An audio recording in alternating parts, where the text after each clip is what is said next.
Bonjour à tous, ici Adrien. Aujourd'hui on est le jeudi 4 mai 2023 et dans cette vidéo, je vais répondre à cette question que vous voyez à l'écran. Quelle distribution choisir pour débuter l'aventure dans le monde Linux? C'est une question qu'on me pose très régulièrement, donc à travers cette vidéo, je souhaite y répondre et vous expliquer mes choix. Cette vidéo, va pas y avoir grand chose à voir à l'écran. Si vous voulez l'écouter juste, comme si c'était un podcast, vous pouvez tout à fait. Si vous avez les yeux rivés sur l'écran, vous inquiétez pas, je mettrai quelques animations pour que ce soit pas trop monotone. Alors c'est vrai que quand on parle de distribution Linux, on entend Debian, Ubuntu, Linux Mint, OpenSUSE, Fedora, Red Hat, Manjaro, Arch Linux, Mageia, Gentoo, Ubuntu Studio, Kali Linux. Bon, elles sont plus ou moins généralistes, plus ou moins sérieuses. Certaines sont orientées serveur, d'autres postes de travail, et d'autres vont focaliser leur usage sur un aspect sécurité, ou multimédia, ou routeur par exemple. Bon. Depuis 2013, je pratique dans le monde associatif des installations. J'ai toujours procédé de la même manière, ce qu'on appelle dans le jargon des install parties. Donc, je vais vous expliquer tout ça, mais avant, je souhaite vous apporter quelques précisions à propos du logiciel libre parce que les plus casse-pieds que vous risquez de rencontrer dans le monde du libre vous diront il ne faut pas dire Linux, il faut dire GNU Linux. Mais en vrai, on s'en tape complètement. Tout le monde dit Windows, pas Microsoft Windows. Donc pour moi, il ne faut pas écouter ces intégristes du logiciel libre qui d'ailleurs vous engueuleront quand vous direz Linux au lieu de GNU Linux, mais qui vont encore plus vous insulter parce que vous utilisez Skype, Google Chrome, Steam sur Linux qui ne sont pas des logiciels libres. Je pars du principe que si sous Windows on utilise des logiciels qui ne sont pas libres et qui sont disponibles sous Linux, par exemple si vous utilisez Google Chrome, bien qu'il existe une alternative libre comme Firefox, si vous voulez utiliser Google Chrome, on verra comment installer Google Chrome sur Linux. J'y vois aucun inconvénient. Le seul cas où je vais recommander une alternative, qu'elle soit libre ou non d'ailleurs, c'est lorsqu'un logiciel n'est pas disponible sous Linux parce que le développeur ne l'a pas développé pour. Il n'y a pas de version Linux du logiciel. Typiquement, Microsoft Office, il n'y a pas de version Linux. Donc je vais proposer une alternative libre qui est LibreOffice, qui va être souvent préinstallée dans les distributions Linux, mais si on souhaite utiliser OnlyOffice parce que l'interface ressemble un peu plus à Microsoft Office, ou utiliser carrément même la suite Microsoft Office en ligne, parce que finalement on a besoin d'un navigateur internet, je n'y vois aucun inconvénient. J'évite au maximum l'utilisation de Wine, que je trouve vraiment pas correct, et si vous voulez, moi j'informe dès le départ que Linux ce n'est pas Windows. Donc si vous avez des logiciels qui sont exclusivement disponibles sous Windows, on tente quand même de trouver une alternative qui réponde aux besoins. Et si vraiment on ne peut pas faire autrement, on pourra utiliser Wine, mais c'est quelque chose que je n'évoque même pas au début. Alors je reviens à Linux. On entend parler de distribution Linux. Alors, le seul point commun de toutes les distributions Linux que j'ai citées en introduction, c'est qu'on a le noyau Linux. Et après, une distribution Linux, c'est un assemblage comme des Lego de plusieurs briques, dont le noyau Linux, mais on aura besoin d'un gestionnaire de démarrage, tel que Grub, pour pouvoir démarrer notre système Linux, d'un système d'initialisation qui va démarrer tout un tas de trucs pour nous. On aura des services qui seront installés par défaut dans la distribution Linux, un environnement de bureau, GNOME, KDE, Cinnamon, XFCE ou pas, certaines distributions Linux ne fournissent pas d'environnement graphique, des logiciels préinstallés, Firefox, Thunderbird, VLC, LibreOffice, GIMP, Audacity, etc. Et parfois vous aurez dans les distributions Linux des outils qui sont proposés par l'équipe qui développe cette distribution, comme des gestionnaires de pilotes, des utilitaires pour mettre à jour le système et l'administrer plus facilement. Certaines distributions Linux ne vont pas tout fabriquer en partant de zéro. Ils vont prendre une base et la modifier pour répondre à un besoin spécifique. Par exemple, Ubuntu reprend en grande partie le travail de Debian. va offrir un outil d'installation graphique plus simple à utiliser, plus convivial, un meilleur support matériel avec plus de pilotes disponibles et éventuellement du support commercial pour les entreprises. On va voir Manjaro par exemple qui va reprendre la base d'Arch Linux, qui va ajouter un outil d'installation graphique, ce que ne propose pas Arch Linux, et des logiciels graphiques pour gérer ses logiciels et administrer son système par exemple. Parmi toute cette jungle de distributions, moi j'ai fait le choix d'imposer une distribution Linux comme point de départ, c'est Linux Mint. Bien qu'elle se base sur Ubuntu, je n'ai pas choisi Ubuntu, je vous expliquerai au cours de la vidéo pourquoi. Alors moi je n'utilise pas Linux Mint parce que mes besoins sont un peu spécifiques, un petit peu différents, qui ne sont pas les mêmes que ceux du public cible qui ont des besoins très généralistes. D'ailleurs en parlant de ce public, juste un petit aparté sur le profil des utilisateurs et utilisatrices que j'ai accompagnés sur Linux Mint. J'avais des jeunes de 15, 16, 17, 18 ans qui souhaitaient découvrir Linux. Ils sont venus dans l'association parce qu'ils connaissent que Android, les tablettes, les smartphones. Ils n'ont pas d'ordinateur, donc ils veulent découvrir. Parfois, certains connaissent un petit peu Windows. J'ai vu des jeunes de 18-30 ans qui n'ont que de l'Android sur smartphone ou tablette, qui ont acheté un PC d'occasion parce qu'ils veulent profiter de recycler du matériel, de le payer moins cher, et puis ont entendu parler de Linux, donc ils veulent se faire accompagner. J'ai des adultes de 30 jusqu'à 60 ans qui n'ont connu que Windows et puis qui veulent utiliser Linux parce que Windows XP, Windows Vista, Windows 7 n'a plus de support, ils veulent conserver leur PC à jour. Et puis, j'ai aussi vu des personnes âgées, beaucoup de personnes âgées, de plus de 60 ans, qui étaient très curieuses et qui voulaient découvrir Linux, qui voulaient apprendre ce que c'était, ils ont entendu parler. Et globalement, sur les personnes que moi j'ai accompagnées, le plus jeune avait 14 ans et la personne la plus âgée, qui était une mamie, elle avait 87 ans. Oui, à 87 ans, on peut apprendre Linux, c'est possible.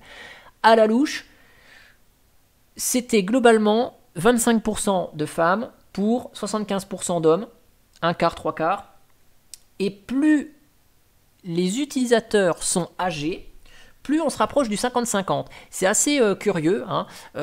Dès que ce sont des retraités qui sont là, on est globalement à 50% d'hommes, 50% de femmes.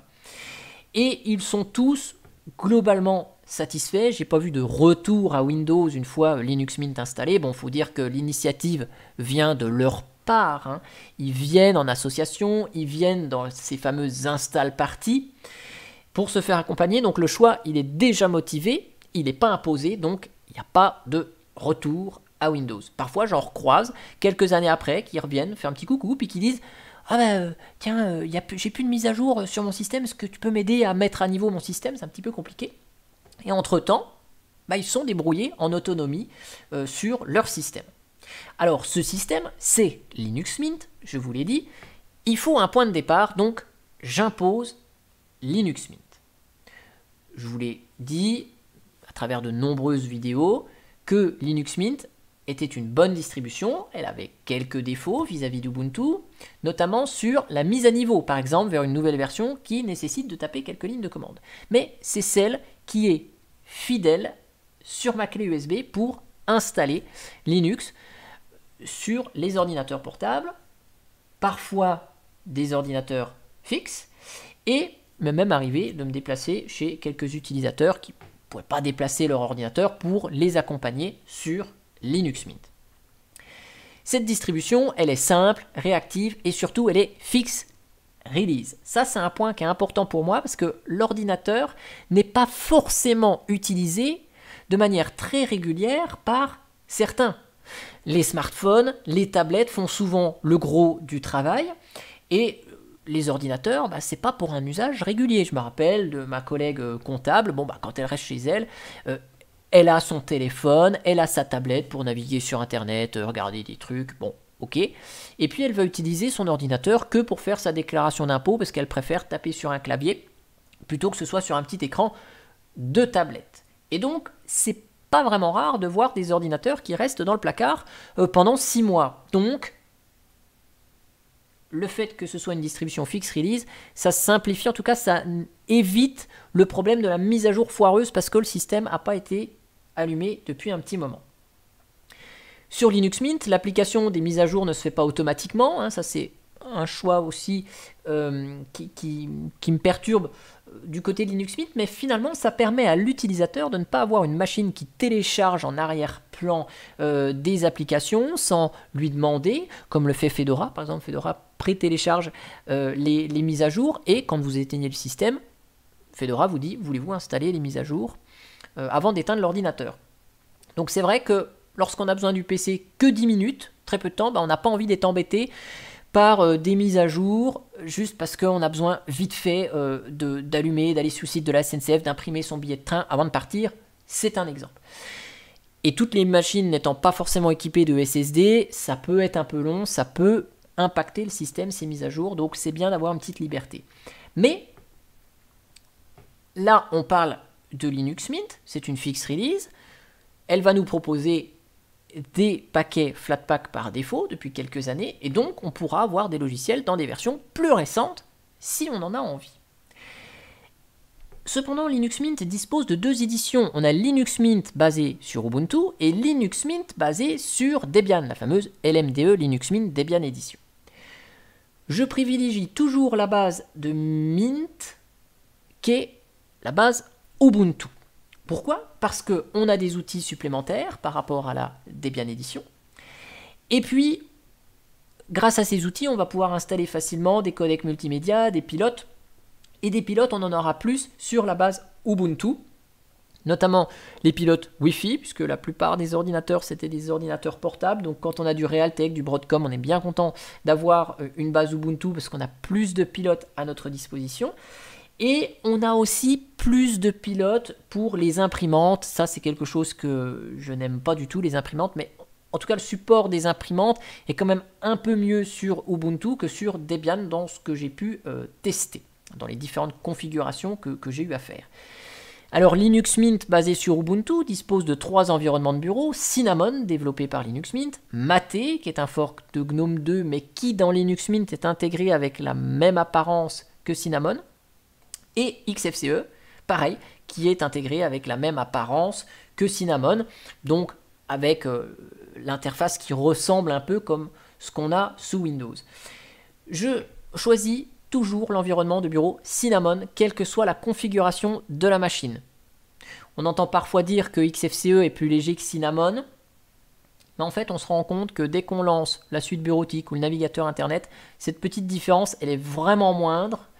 Et Cinnamon est vraiment un environnement de bureau clé en main avec des paramétrages simples, intuitifs, complets. Et donc, on peut se permettre, sur des machines qui n'ont que 3 à 4 Go de RAM, quand même d'utiliser Cinnamon qui fait le job relativement bien.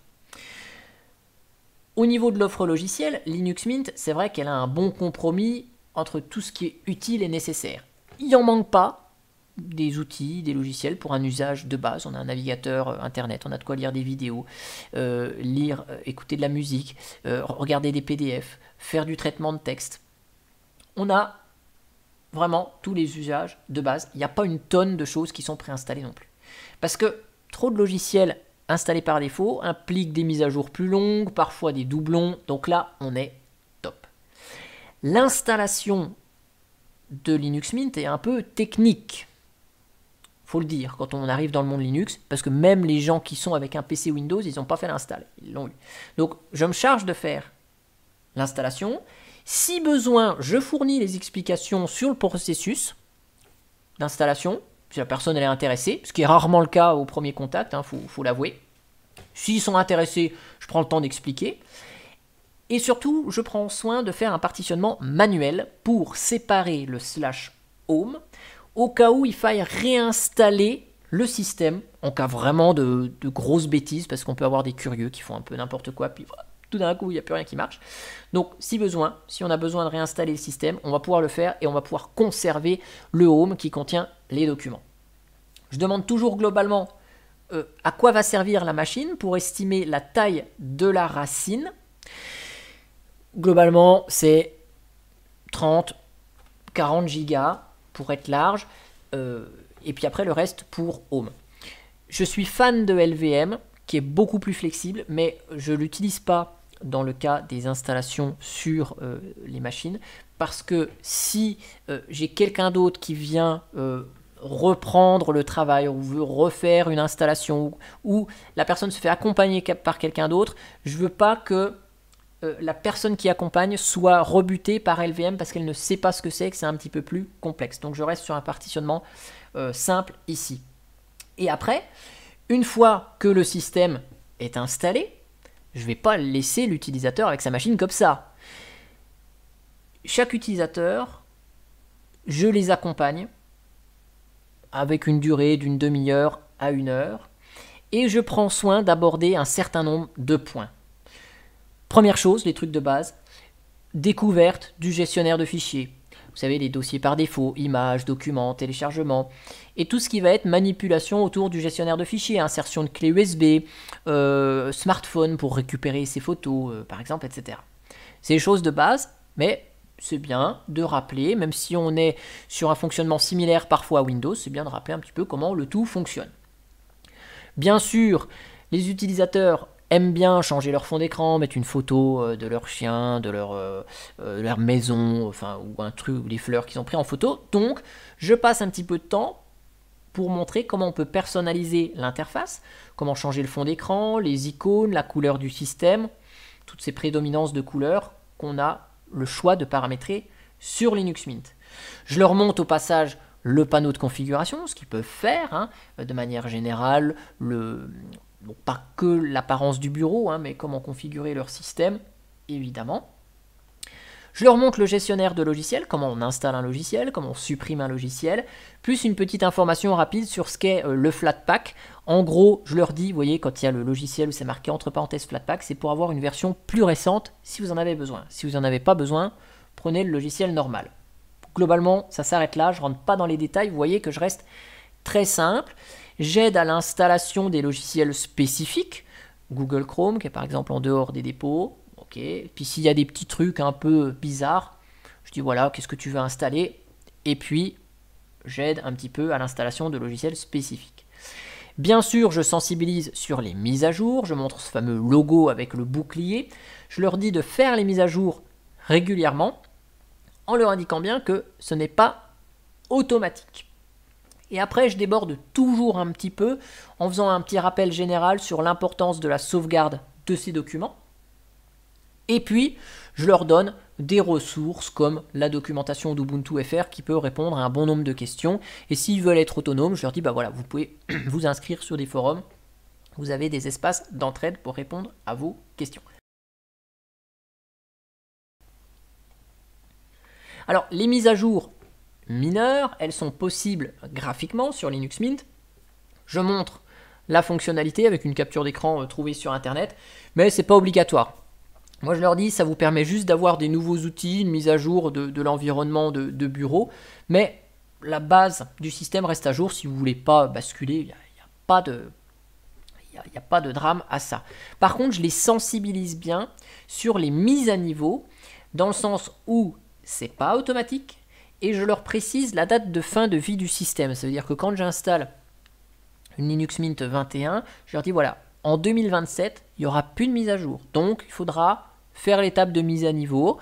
Une nouvelle version sera là en 2024. À partir de là, on pourra voir, soit vous vous renseignez et vous regardez comment vous pouvez le faire, soit vous revenez à une install party dans une association ou autre, ou vous me recontactez personnellement et on voit comment faire l'accompagnement. Donc ça, je peux le faire. Ça, il n'y a pas de problème. Quand je m'engage, je tiens l'engagement. Au premier contact, je ne fais pas d'initiation à la ligne de commande. Pour moi, Linux Mint, on n'a pas besoin d'utiliser la ligne de commande. Les apt install, les cd machin, les ls, les vi, les nano, ce que vous voulez, je n'en parle pas. Même un apt update, apt upgrade, ce que vous voulez, je n'en parle pas. Il n'y en a pas besoin. Je laisse les utilisateurs me recontacter plus tard ou dans le cadre associatif revenir plus tard s'ils souhaitent aborder ce sujet, mais la première prise de contact Moi, je ne parle pas de la ligne de commande. C'est pas le but d'effrayer un utilisateur avec la ligne de commande. On peut, avec Linux Mint, ne jamais lancer le terminal. J'ai des utilisateurs qui disent, mais je m'en fiche, moi, de taper des commandes, de voir ce qu'il y a. Je veux que mon système fonctionne, je veux le mettre à jour, puis je veux le personnaliser, puis pas forcément aller plus loin. On verra si ça m'intéresse plus tard. Mais, voilà. Alors, certains d'entre vous vont me dire, ok, tu conseilles Linux Mint, mais quel est ton avis sur les autres distributions? Je ne dis pas que les autres distributions Linux sont nulles, loin de là, mais je ne les ai pas sélectionnées. Globalement, en quelques mots, Fedora, j'ai une attirance pour Fedora, elle est aussi fixe release.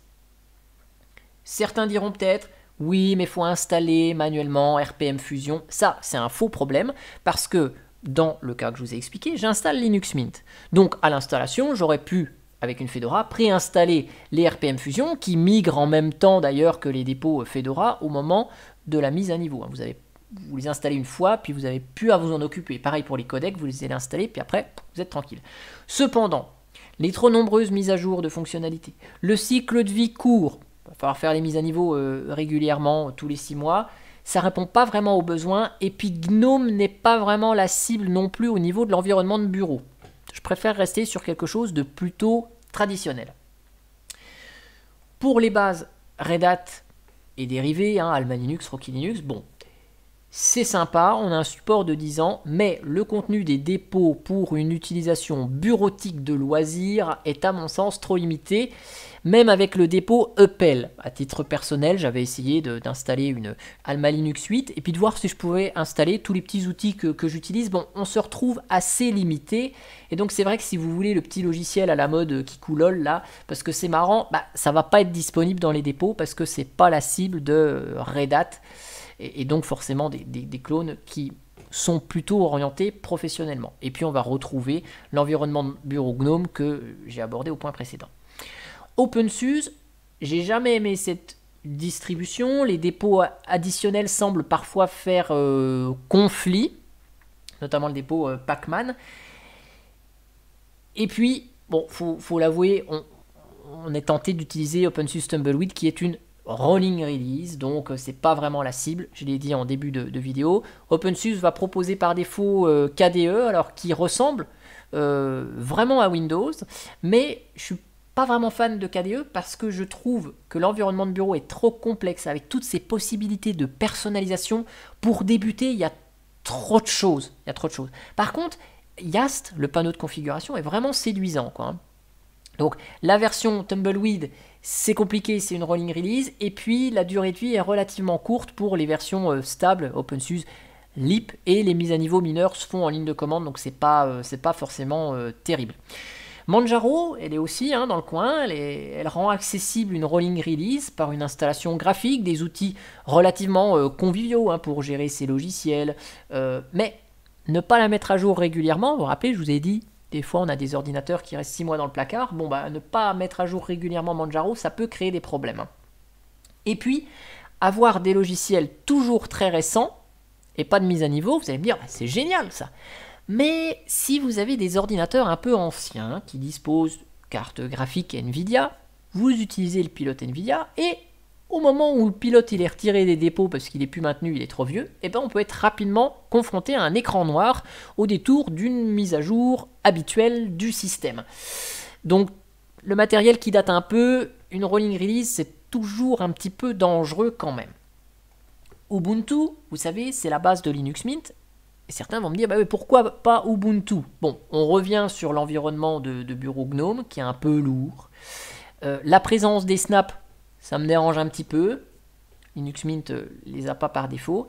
Et puis, je préfère toujours cette interface traditionnelle, telle que Cinnamon ou KDE, vous savez, une interface à la Windows. Le processus de mise à jour du système, il est un peu forcé, vous savez, quand vous allumez Ubuntu, vous avez la pop-up qui vous arrive dans la figure en vous disant « ouais, il y a une mise à jour ». Donc c'est un peu envahissant, je trouve.